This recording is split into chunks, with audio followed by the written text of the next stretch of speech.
So today we're here at One Local Everyday Banking.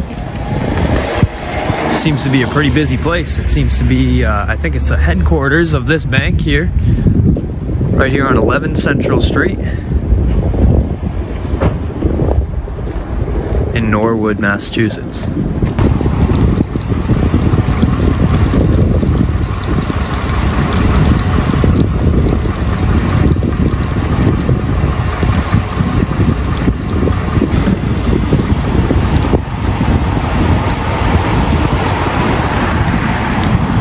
I don't know if you guys can see inside to where they are, but I'm getting looked at like there's an alien invasion happening behind me, so maybe there is, maybe there isn't.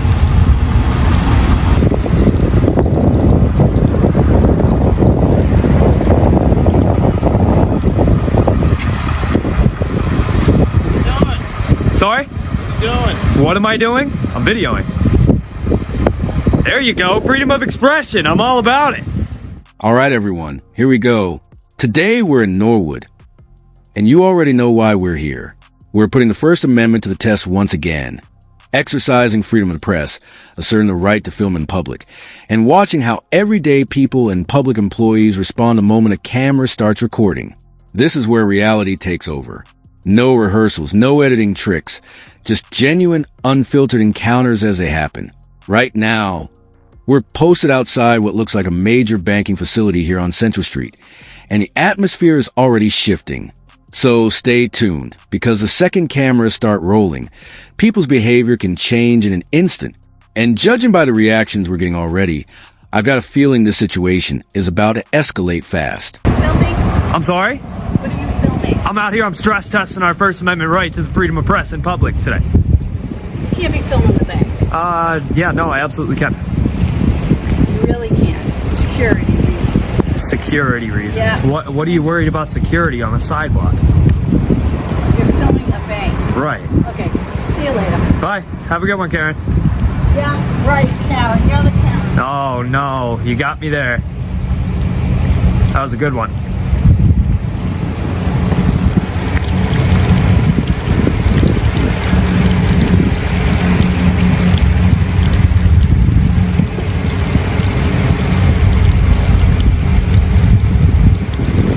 This out here. It's a phone. Here we go. We're already attracting attention. People inside are looking over like something crazy is happening, like a UFO just touched down right behind us. You can practically feel the pressure in the air building by the second. And right on cue, we get the question everyone asks. What are you doing? Easy answer. I'm recording. Exercising freedom of expression. Plain and simple. But you can already see the discomfort setting in. Not everybody likes seeing a camera pointed in their direction. Then comes the next response almost immediately. You're not allowed to film the bank. Oh, really? According to who? We're standing in a public area. And that's usually where the confusion begins. A lot of people mistake personal discomfort for something being illegal. But here's the reality. Just because someone doesn't want to be filmed doesn't automatically mean the law is being broken. That's the exact moment where education collides with confrontation. Yes, joining in on the activism today. That's what I'm talking about. I'll give you the real angle you want, though. Don't worry. Don't worry, I got you. Come over here, come on. I'm glad you guys are joining in. I'm glad you guys' attitude is lightened up a bit.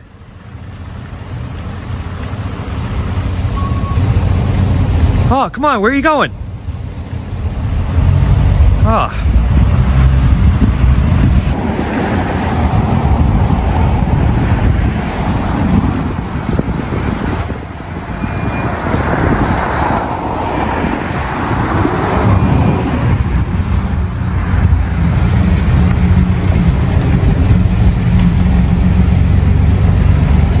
Starts changing.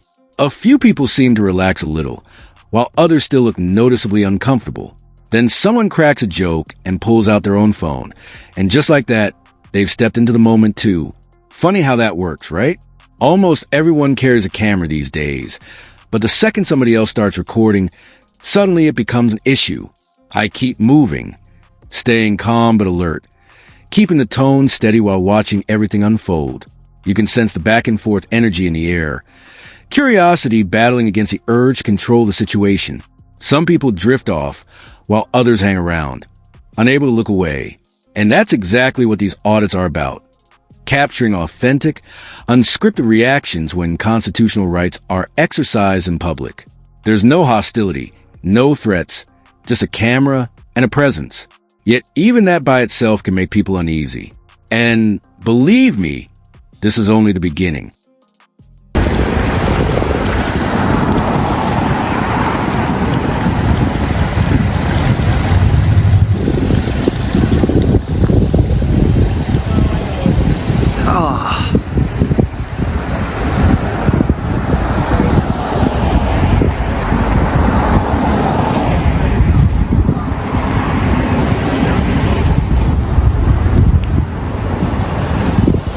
Did you call the police?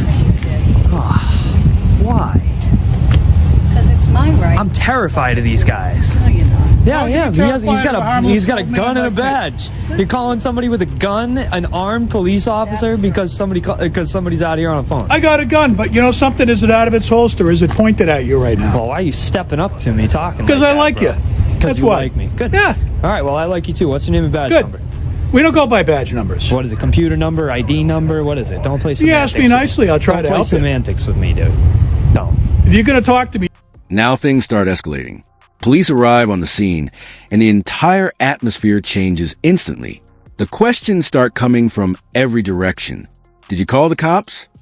Suddenly, the fear narrative takes over. People begin claiming they feel threatened, saying they're scared.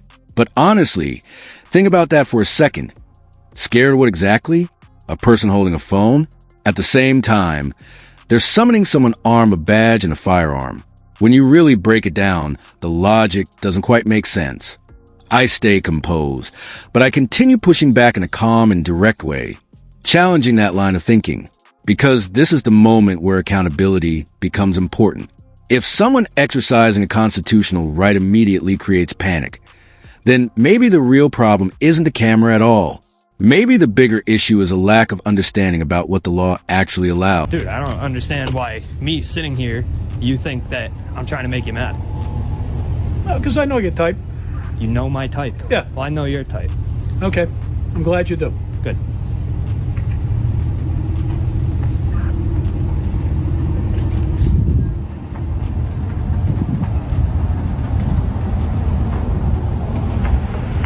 Hope you get my good side. So you're not going to give me your name and badge number? If you ask me nicely, No. I will. Give me your f***ing name and badge number. Oh, you're now. going to use that kind of language? Forget it. Sure I am. Okay.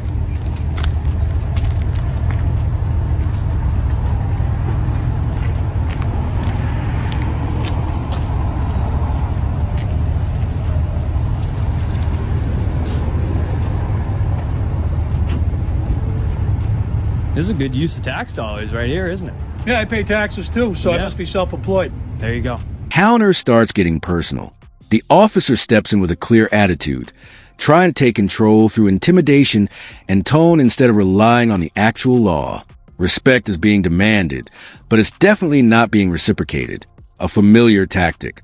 I request identification, name and badge number, basic accountability, standard procedure. But suddenly it turns into a power game. Ask nicely, they say. No, that's not how constitutional rights work. Accountability isn't something granted as a favor based on manners. You can already see the shift happening. The deflection, the word games, the effort to twist the situation and redirect the narrative. But I'm not folding under pressure. This goes beyond personalities or emotions. It's about principle. And the moment authority gets challenged, that's usually when people start revealing who they really are.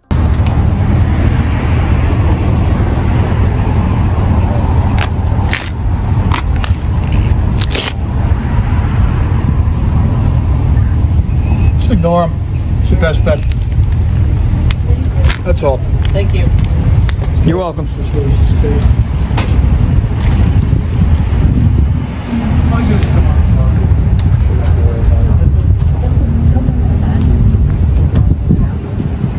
It's here, right? No, he's a YouTuber. He's trying to make a fast buck off YouTube. That's all it is. Just trying to aggravate everybody, aggravate me and other police officers. I know what he does. The citizen exercising his rights is trying to aggravate people. There you go, buddy. I've heard that. Okay.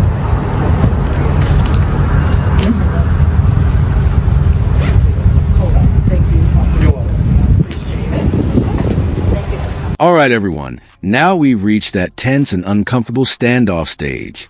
The officer starts minimizing the whole situation, even hinting that this is nothing more than a YouTube gimmick to make money. That's the standard fallback, isn't it? Instead of addressing the actual issue, the goal becomes discrediting the person behind the camera. But let's keep this grounded in reality. Exercising constitutional rights is not harassment. Filming in a public space is not against the law. And when people try to frame it that way, it often reveals either a misunderstanding of the law or an unwillingness to acknowledge it.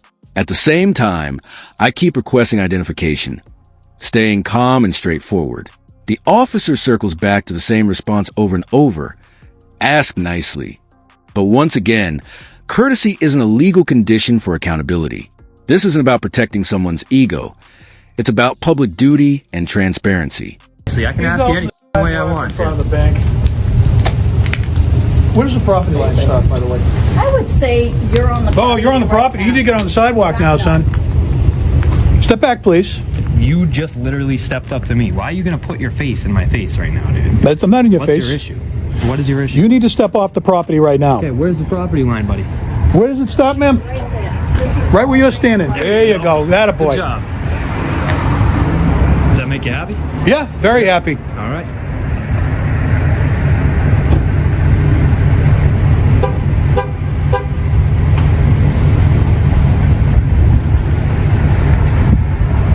Does this intimidation usually work on people? If I were trying to intimidate you, you'd know it. No, yeah, I'm sure. You would, believe me. I'm sure. Yeah. I'm sure. I'm standing there smiling at you. How is this Me intimidating? too. It's not. That's Okay. why I was asking you if it usually tries to work. If it usually works on people. I'm not trying to intimidate you. That's the catch. Here comes another classic move. Out of nowhere, I'm told to get off the property. But the obvious question is, where does that property actually end? No clear explanation, no defined boundary, just vague gestures and pressure being applied from different directions. One person points somewhere, another backs him up, but nobody seems able to provide any real authority or clarity behind the claim. Still, I shift my position a bit. Not because I'm legally required to, but because I'm removing the excuse from the equation. And even after that, notice what happens. The tension doesn't disappear. Why? Because this was never really about the exact place I was standing. It was always about control. And when control isn't handed over willingly, some people try to force it. But that's not happening today. Don't worry, you're protected and served. Yeah, I am. No, not you.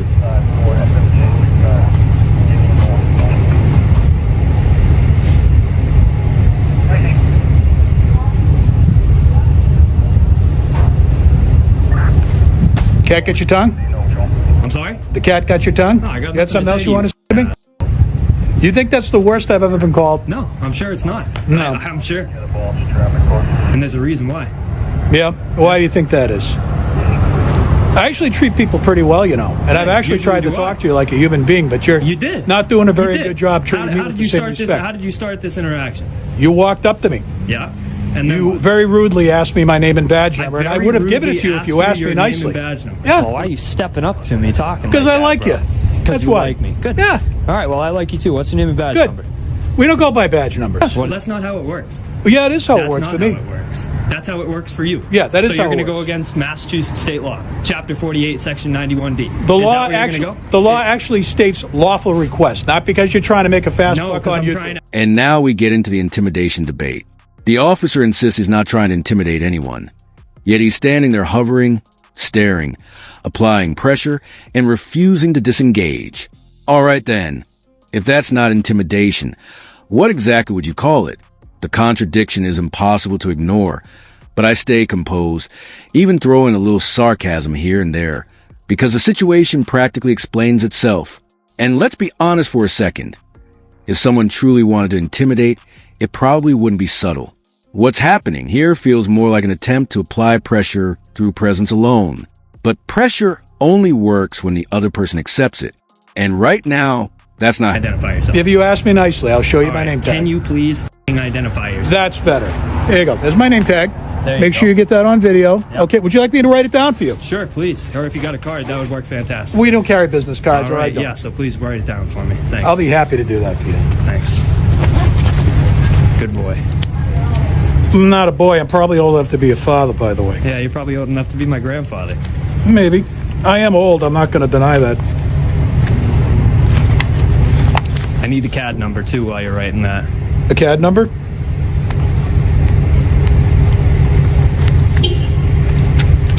So I don't know if you got to go to your computer to go get that. That's my name. Badge number as well, please. We don't And have the badge CAD numbers. number. So what is it? ID number, computer number? We don't go by badge numbers. I'm giving you my name, and that's all you're going to get, son. Okay? Good for you.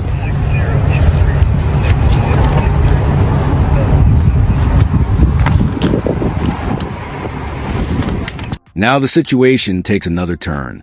I ask once again, clearly and directly, can you please identify yourself? And suddenly everything changes. Just like that, the tone softens. Interesting how quickly that shift happens. The officer finally complies, points to the name tag, and even writes the information down. So what actually changed? Nothing except the way the question was delivered. But that raises an important point. Accountability shouldn't depend on someone's tone of voice. The law doesn't say, only if you ask politely enough. It refers to lawful requests, and that's a major distinction. Still, I take the information documented and move forward, because at the end of the day, the objective here is to gather evidence and maintain accountability, not to create unnecessary escalation. This is pretty crazy, guys. Man, I have never seen this.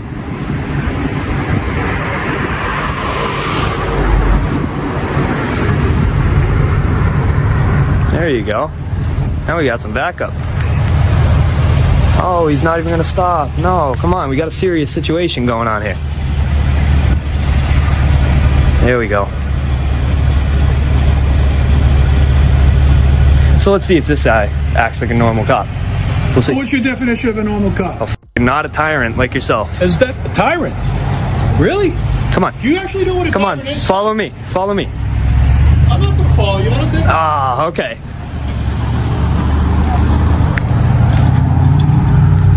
How's it going? Can I get your name and computer number?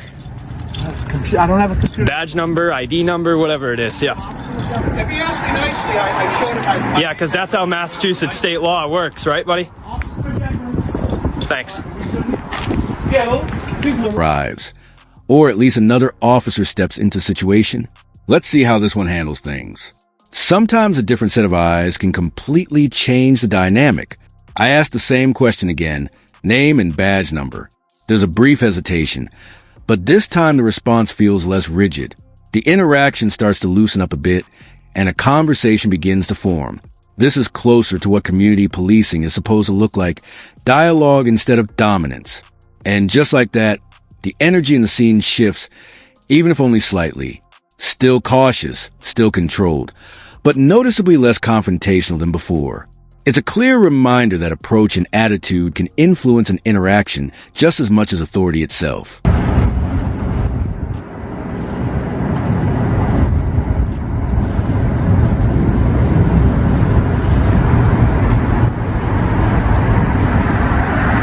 How much time you got? a whole lot. You think you got more time than me? On the job? No, I mean like here. Yeah. Yeah? Plenty of time. We believe in what's called community policing. We're Yeah, very big there you on go. that in this town. Cool. They, Nice. they encourage us to get out of our cruises and talk to people. Good. That's usually how conversation works and dealing with problems work. So that's good. Yeah, that's exactly what I'm doing. Oh, you're dealing with a problem. Yeah, Really? yeah. Really? They called us. Yeah. So what's the problem here? What do you think the problem is? I don't see a problem. That's why I asked you. How would you feel if someone was waving a cell phone around when you're in a bank, or if you were a bank manager? Yeah. Someone was walking up to the door, waving a camera around. How do they know you're not scoping out the bank for an armed robbery? Scoping out the bank for an armed robbery. You ever heard the phrase scoping? Of course I have. Well, there you go. Have you ever heard the phrase Google Maps? Get into the reasoning side of things. The officer finally explains their perspective. Concern about someone filming a bank. All right, that's a fair concern to raise. But here's where I respond. If someone actually intended to do something illegal, does it really make sense that they be standing outside in plain view, openly recording themselves? Or would they try to stay discreet and avoid attention altogether? Logic matters here, and I raise that point directly. This isn't about suspicion turning into certainty. It's about assumptions being treated like facts. And assumptions alone don't override constitutional rights. That's a clear line. From this point, the conversation starts to settle into something more grounded. Less emotion, more reasoning. And that's usually where real understanding starts to form. This recording device? You tell me. Instead of standing on a sidewalk with a phone. That's quite a big word. There you go, buddy. When's the last time you got arrested? I'm curious. September 22nd, 2023. Really? Yeah. What was the charge? I'm quite curious. Disorderly conduct. Wow, And guess what? well, there we and guess go. what? It was dropped. And guess what? Now I have a $2 million lawsuit out with South Carolina. Oh, really? Oh, yeah. A $2 million lawsuit. There you go. I'm curious to see how that goes. Yeah. Well, what's your YouTube? It's First Amendment Protection Agency. First Amendment Protection. I travel all over the country. I can't wait to see if you win that lawsuit. There you go. Neither can I. That's why we're both waiting. Being disorderly, would you get quaffed? Continue without a finding, as we say in Massachusetts? No, it was dismissed. It was dropped. Dismissed. The next day, and the chief resigned. No, really? Oh, really? Yes, I think I've seen you before. There you go. So you've seen me before, and you still choose to act like this. Act like what? Really? I think I've been very courteous to you, actually, since I got Well, here. if that's normally how you act, that's unfortunate for the Norwood Police Department. Oh, is it really? How would you expect me to act? Why don't you tell me? Well, by being cordial. I haven't been cordial to you? Oh, you step up in people's face, call them Sonny? Is that usually how you talk to people? I told you to get off the property and you Sonny. didn't listen. Sonny. Yeah. Really? I meant that in a loving way. Oh, I'm sure. I'm sure. I told you to get off the property, you didn't listen. What am No, I well, I supposed told you to do? go yourself and you didn't listen. How about that? Conversation shifts into background context, past incidents, prior arrests, lawsuits, and experience being brought into the discussion. I lay out plainly. Charges dropped, cases dismissed, legal action still ongoing. This is an unfamiliar ground, and you can tell the officer is at least paying attention now, maybe even recognizing the broader situation.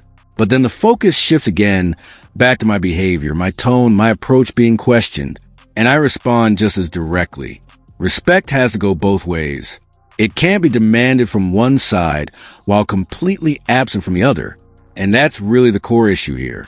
When authority operates without accountability, it almost always leads to friction and conflict. It's that simple. In a couple minutes. Oh, you're going to dismiss me? Oh, I am. Oh, I can't wait to see you try that. All right. Stick around. Yeah, we'll see. Paul, you ready?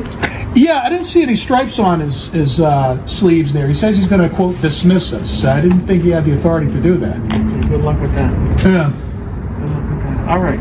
He's just trying to get a rise. Oh, I know. I'm mildly getting nice it. conversation. I'm mildly getting it, too. Despite his foul language, I'm having a pretty nice conversation with him otherwise. All right. All righty, guys. You got anything else to investigate? Maybe. All right. Well, let me know when you're done. Enjoy your day. Thank you. You as well.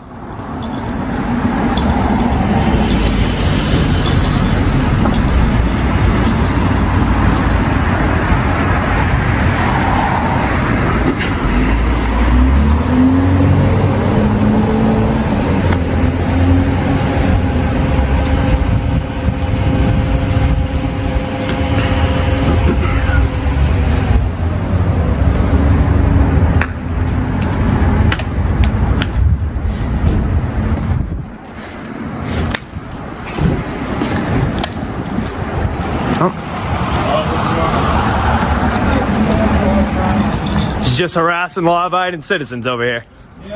People exercising their right. Oh, no. Goodbye. Hey, go and check me out, man. Got nothing to hide. Right. Now we're in the final stretch, attempted dismissal. The officer states that I'm being dismissed. Interesting wording there, because as far as public sidewalks go, that's not really how it works. Still, I don't push it. There's no need to escalate anything further. The situation naturally starts to wind down. The conversation slows, the tension eases, and little by little it fades out. No arrest, no citation, no actual violation, just a lot of back and forth noise that ultimately led nowhere. And honestly, that outcome says more than anything else in the entire interaction. Make sure you spell my name correctly. All right, you're dismissed, buddy.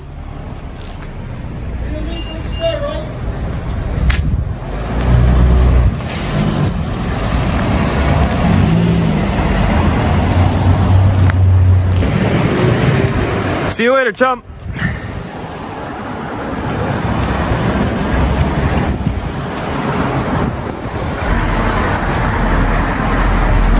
See you later, oh kind one. Why are you standing here bothering me? Who said I'm bothering people, bro? What, You came up to me and called me an asshole. You came up to me and called me an asshole, dude.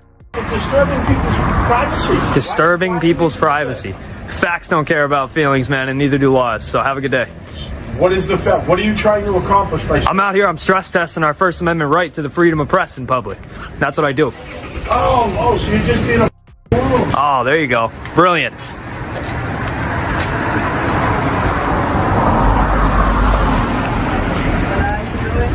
I'm sorry? What are you doing? I'm stress testing our First Amendment right to the freedom of press in public.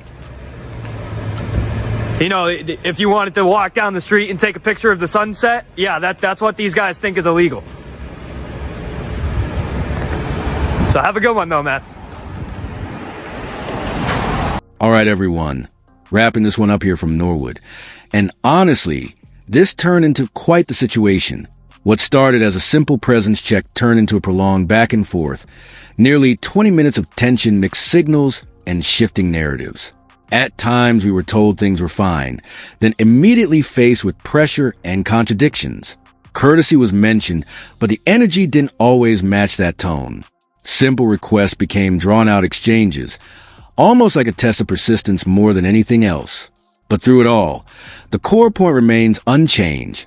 Recording in a public space is not a crime. No amount of attitude, assumptions, or discomfort changes that fact. So if you watched all the way through, drop your thoughts in the comments. Let me know what moment stood out to you the most and where you think we should head next. And if you're not subscribed yet, now's the time. Hit that button, turn on notifications, and stay locked in. More is coming. Peace out.